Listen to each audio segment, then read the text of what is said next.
Na última semana não se falou em outra coisa a não ser da pulseira da Balenciaga, que na verdade pulseira não tinha nada, né?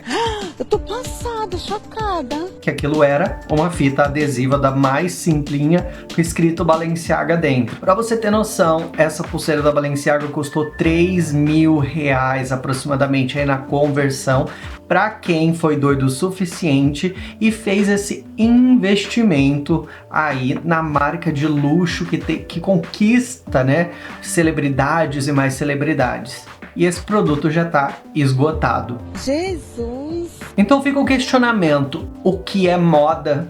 O que faz dela moda? Quem diz que aquilo é moda? Moda é como arte? Ela precisa ter propósito? O que acontece é que esses itens que são colocados em desfiles, esses itens que são jogados aí na internet e acabam viralizando, eles são itens que eles não são produzidos em massa, como por exemplo essa camiseta da C&A.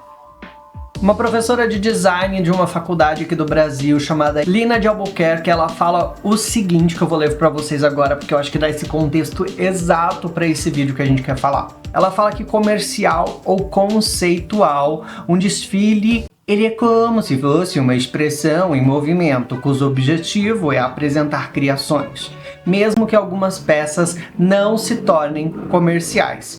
E o que acontece é que quando não há produção em grande escala dessas pulseira, por exemplo, como nós estamos dizendo aqui, as poucas que são produzidas e são comercializadas são tratadas como obra de arte. Diga, Alex, qual é a sua pergunta? Você é mimada? Sim. Me apaixonei. A Balenciaga lançou um tempo atrás, um bom tempo atrás, um saco de lixo custando a partir de R$9.420.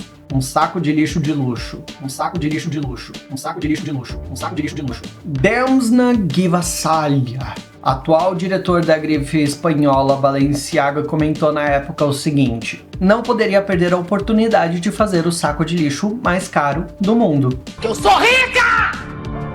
Eu sou rica!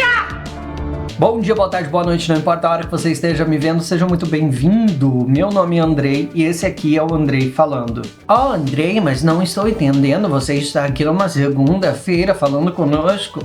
Sim, estamos aqui numa segunda-feira porque estamos trazendo um quadro novo para esse canal. Eu tava pensando em uma forma de falar sobre os assuntos quentes e falar um pouco mais sobre os assuntos que rondam a internet. E o que eu mais gosto de comentar são aqueles assuntos que são do fundo do poço, que ninguém comentaria ou já tá tão saturado que de tanto falarem, mas eu adoro falar sobre essas coisas.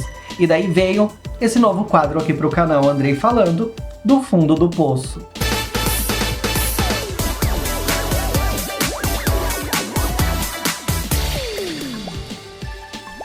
Gostaram da vinheta? Uma vinheta muito chique, né? Muito bem produzida aqui para esse canal, que é muito bem produzido por mim, né? De vídeos os portas.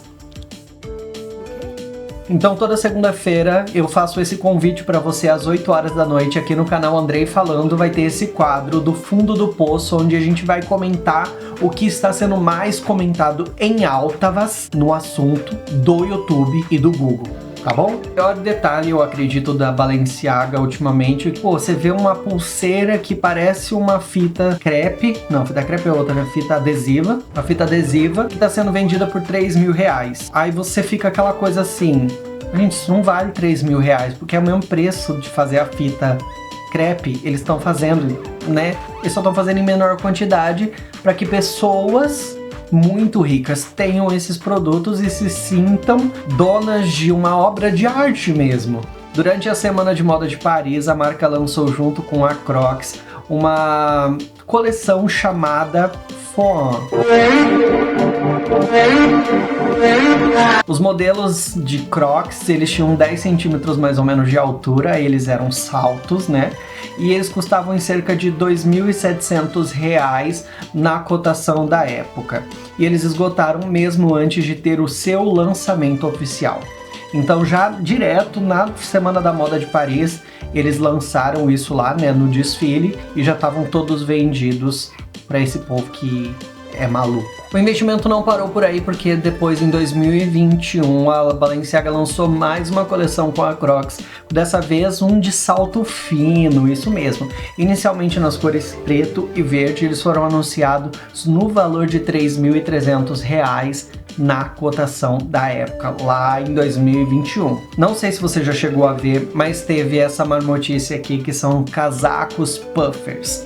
Esse casaco Ultra Puffer, como era chamado, ele foi lançado e, na verdade, ele não era nada mais que vários casacos uns sobre os outros, colocados no corpo de uma pessoa, né?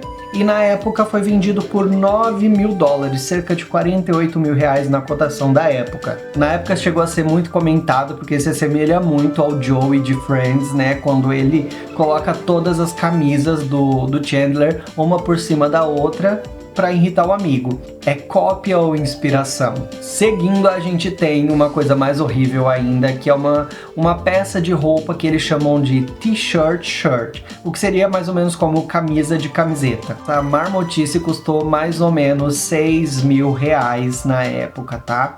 E não passa de uma camiseta, uma camisa na frente, uma camisa atrás, uma camiseta na frente. É coisa de gente maluca mesmo. Em 2020, a Balenciaga se juntou com uma outra marca chamada Vibram, e eles lançaram alguns sapatos com divisão de dedos. Basicamente aquela meia que a gente já usava, né? A meia com dedinhos para poder passar o frio, que é muito confortável, mas eles quiseram trazer isso para uma marca de luxo. A Vibram é uma marca italiana e ela já era conhecida por lançar sapatos desse estilo com a sola de borracha. Esses pares de sapatos na época custaram nada mais, nada menos do que R$7.000 cada par. Em 2018 eles lançaram esse sapato que você tá vendo aí, que mais parece talvez uma carteira, né, do que um sapato em si. Esse formato todo estranho dele. E esse sapato ficou conhecido como o sapato do McDonald's, porque a marca chegou a fazer uma publicação de uma pessoa usando as caixinhas da batata frita nos pés, e que, se a gente colocar em vermelho e talvez se fosse em couro, se semelharia muito ao que foi feito pela Balenciaga. Esse sapato na época custou nada mais, nada menos do que R$2.700. Sim, essa marmotice custou R$2.700. Uma pessoa que não poderia faltar para esse vídeo aqui, quando a gente fala de Balenciaga, é uma amiga minha muito próxima, chamada Kika.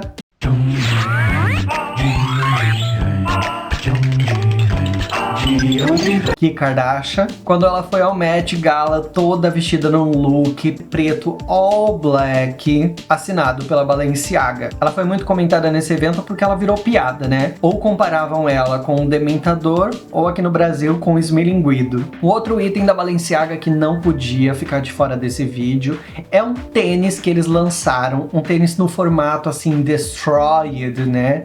Aí que teve uma fama bem grande, assim, essa coisa de itens destruídos, né, assim, camisetas e tudo mais. E eles lançaram esse tênis que causou um burburinho assim muito grande na internet, porque os tênis estavam muito acabados. Não tinha condição de alguém botar aquilo no pé. Só o que acontece? Esses tênis que foram divulgados, as fotos que foram divulgadas, elas não correspondiam exatamente aos tênis que foram lançados pela marca. Os tênis lançados pela marca, na verdade, eram destruídos, mas eram muito menos do que aquilo que tinha sido divulgado. A Balenciaga, então, ela é uma marca muito renomada no mundo da moda, e ela tem sido celebrada pelas suas criações vanguardistas. O que quer dizer vanguarda? Eu fui pesquisar porque eu não sabia, não sabia. É um grupo ou movimento intelectual, artístico ou político que está ou procura estar à frente do seu tempo. Então ela é aquela amiga doidinha, sabe? Ah, she's so crazy. Amiga, olha isso, olha! Amiga, você é muito louca? Amiga, olha isso! Amiga, não dá pra levar você pra... No entanto, quem é pobre sabe que isso é nada mais, nada menos do que chamar Eu ia falar agente, mas não é agente, né? É chamar rico de trouxa. Desde a sua fundação em 1919, a marca Balenciaga foi feita por um espanhol aí chamado Cristóbal Balenciaga. Então é um nominho de família. A marca tem sido um sinônimo aí então de inovação e de elegância. Calma, que a elegância ainda vai chegar. O Cristóbal aí, mais conhecido como Cristóvão Colombo, né? Mentira. Ele não era um homem de muitos amigos e ele tinha uma fama de hostilizar os paparazzis e a imprensa. Na época, os seus designs visionários e técnicas de cortes inovadoras logo aí ganharam os gostos do pessoal que tinha dinheiro para comprar essa marca. No entanto, foi apenas no século XXI quando a marca, sob a direção criativa de nomes como Nicolas Guesquesque e Demi Nagavskosha, que a Balenciaga atingiu o seu status atual como um ícone da moda contemporânea. Durante os anos 60, a Balenciaga ela criou coisas assim que foram muito disruptivas para a época, como casacos soltos, amplos, com mangas morcego, e em 1965 ela apresentou os primeiros impermeáveis transparentes em material de plástico. Mais ou menos isso como a gente vive hoje, né, com C&A, que são lojas de departamento.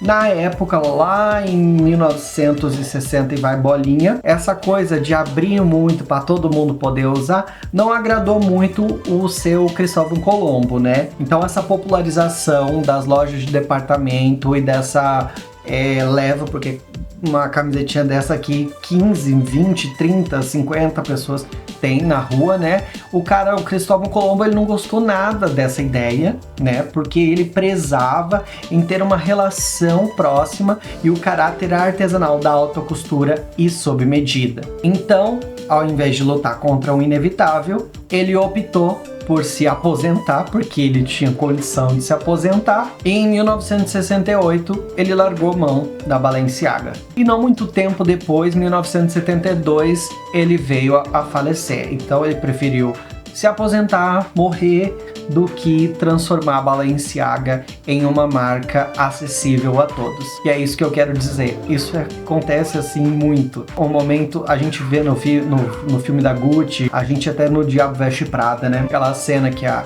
Andrea dá risada e ela tá vestindo aquele suéter azul, né? E daí a Miranda vai explicar pra ela que alguém numa pequena sala escolheu aquela cor de azul, que não é só uma cor de azul, e daí foi pra loja de departamento, que não sei o que lá. Então, muitas vezes, a moda, ela é sim algo excludente, tanto em questão de corpos, tanto em questão de valores, porque nem todo mundo pode ter acesso a essa marmotice. Não que a gente queira andar com uma fita crepe encoisada no braço, né? Mas tênis talvez você queria ter. Acho que podia ter. Mas caro, né? 3 mil reais no tênis. Agora a gente vai entrar numa parte para conhecer um pouquinho mais a Balenciaga. A gente não tem como fugir das polêmicas. Como já tinha comentado lá no começo, ela sofreu aí umas polêmicas por conta de cópias e de plágio, né? Isso mais recente no século XXI, como dissei-vos antes, né? A Balenciaga então enfrentou críticas por supostamente ter copiado as sacolas aí do IKEA, né? A bolsa da Balenciaga era incrivelmente parecida, né? Semelhante aí com a sacola do IKEA, causando controvérsia sobre a originalidade da marca. Mas, como é uma marca, eu até li isso, é uma marca muito bem consolidada, e marcas muito bem consolidadas como a Balenciaga, tem um povo que vai usar. Não importa se você está sendo acusado de plágio ou de pedofilia. Bicho, a senhora é destruidora mesmo, viu, viado? Algum problema, querida? A marca também foi acusada de exploração de trabalho, olha que legal, né?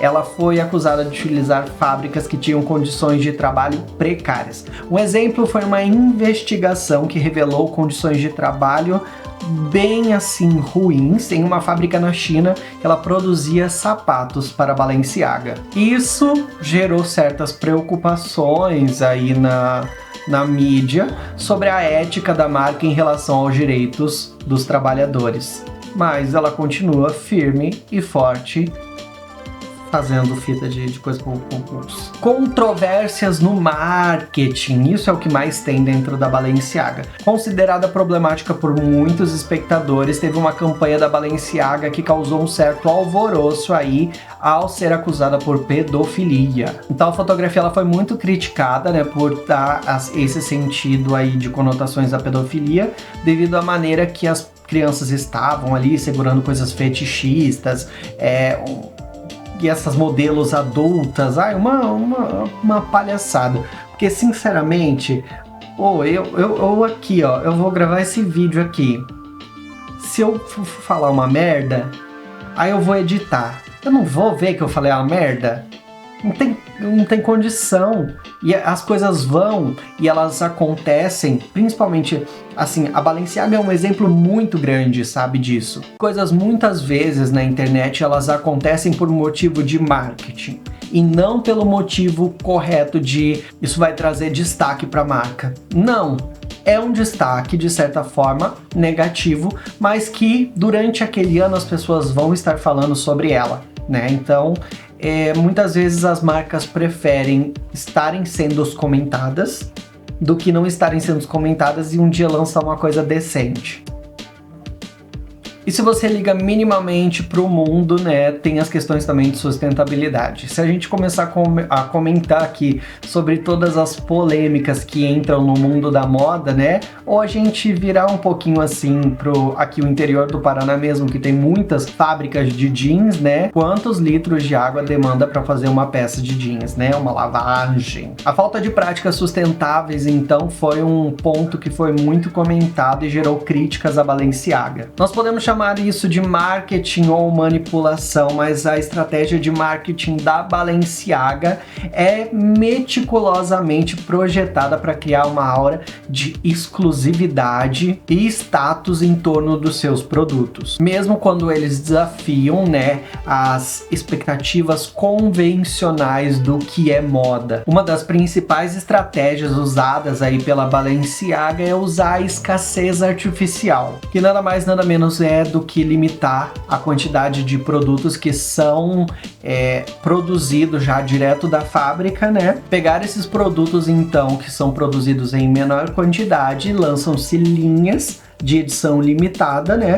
E a marca aumenta o desejo dos consumidores de possuir esses itens exclusivos. Uma coisa que a Balenciaga sabe muito bem surfar é na cultura do hype, né? Você não sabe o que é hype? Hype. O hype é quando lançam uma coisinha dessa chamada iPhone e você ainda tá no 10, você não tem 15 e você quer ter aquilo porque tá todo mundo falando daquilo. Então, enquanto algumas pessoas veem isso como criatividade e inovação na moda, outros criticam a marca por perpetuar um sistema que valoriza o consumismo e o materialismo, né? Isso é muito comentado sobre a superficialidade de você ter esses itens, né? Porque muitos desses itens, eles são usados para o quê? Para um photoshoot, que é uma sessão de fotos. Eles são usados para uma sessão de fotos e pronto, acabou, né? Porque na realidade as pessoas não vão usar isso na vida real delas. Porque isso é como a gente disse lá no começo. Quando não há produção em série do item, ele acaba virando um item obra de arte. Então não necessariamente a Balenciaga está aqui para trazer revoluções na moda, mas sim pelo hype. Então ela se utiliza do seguinte, como esses tênis que a gente comentou, né? O tênis todo destruído, claro que isso vai gerar um burburinho. Só que quem compra de verdade são outras pessoas. Então a gente, meros pobres, seres humaninhos, a gente divulga, faz a divulgação gratuita, porque, ai, como pode um peixe vivo viver fora da água fria por causa de um tênis que a gente não vai ter nem acesso. Nem se nós for no Paraguai comprar, não vai ter. Não adianta. Não pode comprar a imitação quando a Melissa fazer. Aí quando a Melissa fazer, nós compra. Que vai estar caro, porque também, né, não é uma marca de luxo, mas é uma marca cara. Então quando a Melissa fazer, a gente compra. Só que enquanto isso, a gente vai fazendo publicidade gratuita para eles, viralizando no Twitter essas coisas, né? E é assim que do fundo do poço você tá sabendo mais alguma coisa sobre uma marca que na verdade não é nada relevante na tua vida, mas que é interessante saber que o mundo é podre e as coisas estão acontecendo assim, entendeu? Tô cansado, precisamos de mudança. Muda Brasil! Como a Balenciaga, então, que eu consegui entender, né, assim, na época que ela foi criada, ela realmente foi muito vanguardista, né, ela foi muito à frente do seu tempo por criar coisas que não eram comuns na época, como, por exemplo, tirar a ideia da cinturinha fina e colocar volume, né, com as suas roupas no corpo das mulheres, né, da liberdade do que pode e o que não pode ser usado. Então, algumas dessas coisas realmente fazem sentido, porque para a época foi muito disruptivo. E por mais que a gente não ache que isso é moda, ou por mais que a gente ache que isso não é usável, ou que a gente nunca usaria uma peça de roupa dessa, na época dos anos 60, ela foi sim muito à frente do seu tempo e trouxe revolução tanto para as mulheres, pros gays, pros cachorros, pra todo mundo. Se você gostou desse vídeo, achou ele minimamente interessante ou não, deixa o seu like aqui ou um dislike e se puder deixa um comentário do que você achou desse vídeo para eu saber como que vou lhes fazer mais blá blá blás interessantes nos próximos vídeos. Porque quem fala muito sempre tem mais o que dizer. Então até o próximo blá blá blá blá blá blá blá blá blá blá blá blá blá blá blá blá blá blá.